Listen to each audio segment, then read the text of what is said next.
guys. That's nearly 2 cords dropped. How about this? It's not a delivery. It's a move.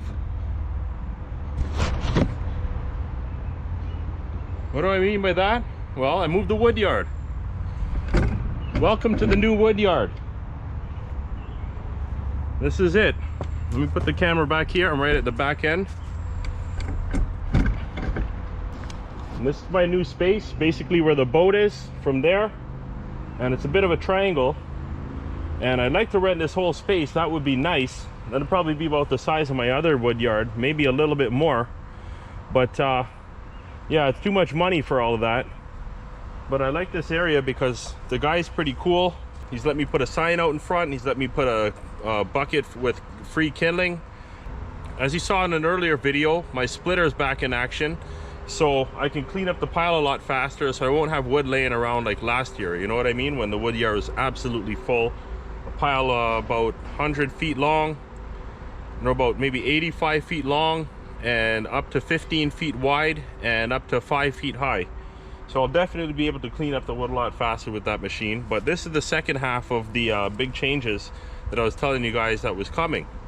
So I'm a little further away than I wanted to be, and this is about 20 minutes away from my shop. I'm still over at the shop over there, and it would be nice to find a shop and a yard where I could do this stuff, but it's not likely that you're gonna get a space where you have like an indoor workshop where you can work and then you have a big yard attached, right? So that's the way it is. But I'm happy to be in this new place because well, there's things that I liked about where I was. It was very convenient because I could walk from the shop to the wood yard. There's just some other issues that I had there. I didn't like what was happening in certain circumstances. I won't really get into it, but you know, there's pluses and minuses of leaving there. One of the minuses so far seems like there's a bit of mosquitoes. Like I'm getting bitten here during the day. There's a little like a ravine here, kind of, sort of. I'm right near a busy street. This is like you know, when they have the old road beside the new road, and the new road is a lot busier, and the old road is sorry, the old road is like a residential road. It kind of goes through a river valley here. There's a creek. There's a creek in the area, and there's some nice trails down here. And the owner of the property, he goes on bike rides, so I told him I'll go cycling with him. But we did a lot of talking, and we really enjoyed each other's company. So it seems that it's going to be a good relationship here.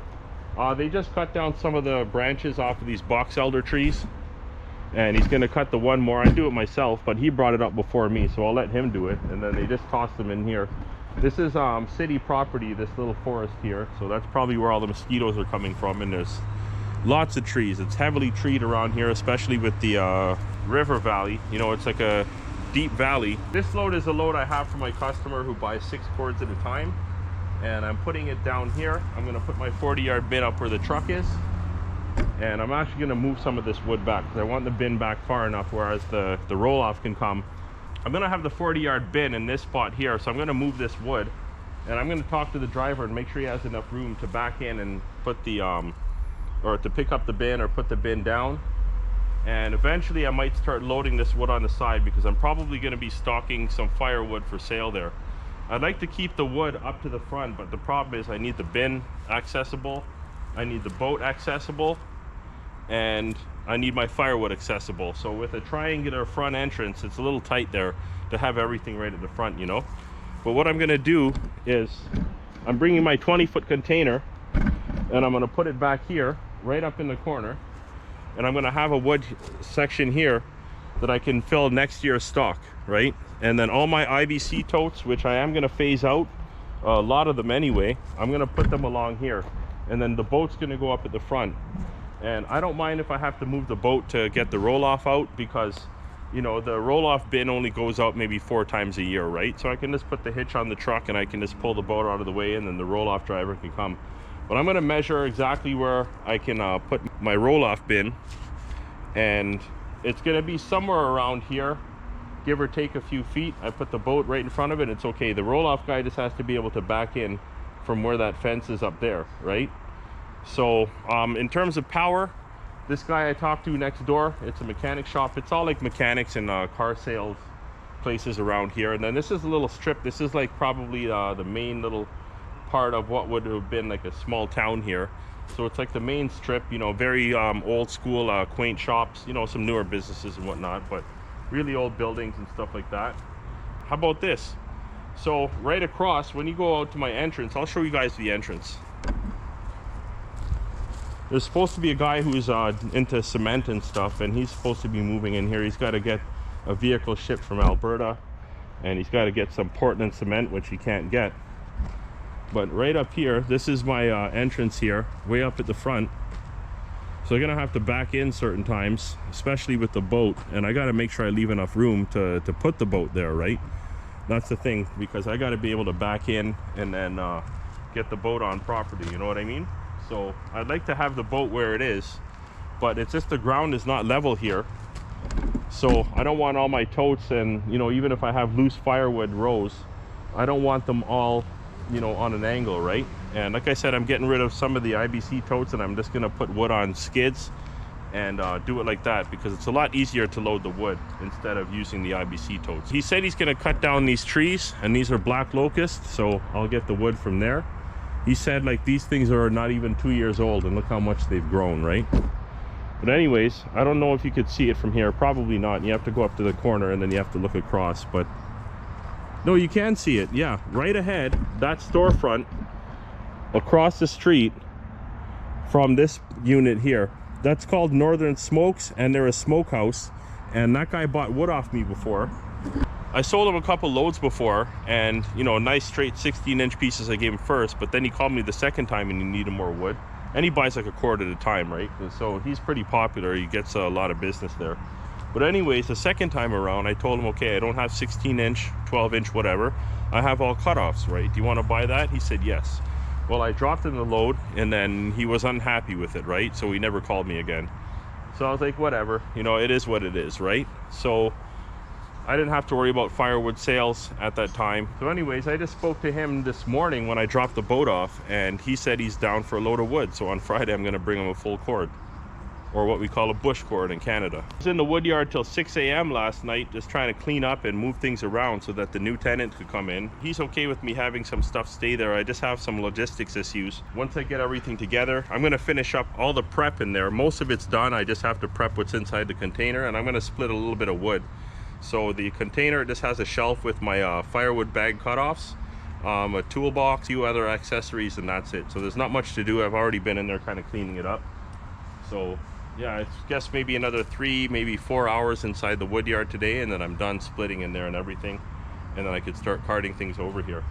I'll probably bring the splitter over tomorrow.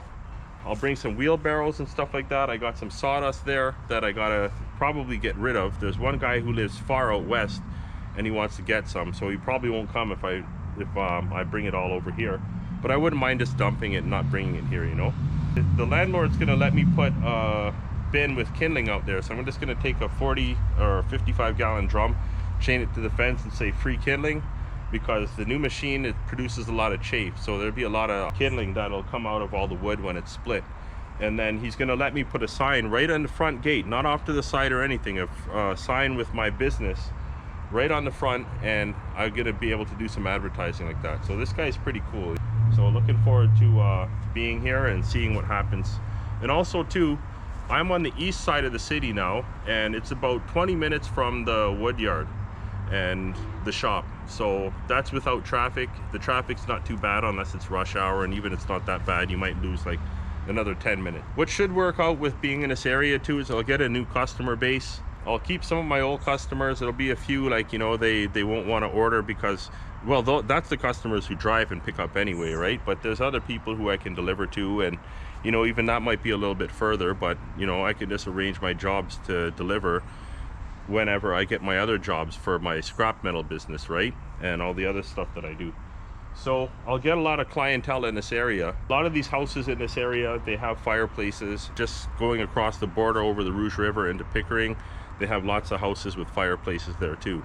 So I'll definitely tap into a new market here, and I actually don't get too much business out this way anyway. So you know, I'll put up a second ad with my firewood business, and people will be able to call me from this area, right? So I'll put a new postal code, and then it'll direct people here from this area. So anyways, guys, I'll see you next time. I'll do some footage of the move, I guess, and then hopefully we get to the next video of processing some firewood in the wood yard with the new splitter and everything. I already published a video or a couple of videos with the splitter, so check that out and you can see all the work that I did on it. I went to the fabrication place a couple times to go and check on the work and check on the progress and give the guy little tips of what to do and how I want things and whatnot, right? So you kind of see a bit of a timeline of me getting the splitter going. Even the footage of that video at the beginning where I took it to the fabricator, that's actually from fall of last year. So I never ended up getting it fixed then, but I just did it now. So it's back in action and I'm gonna be producing a lot of wood now. Anyways, guys, thanks for watching. Like, subscribe, share, comment, and all that good stuff.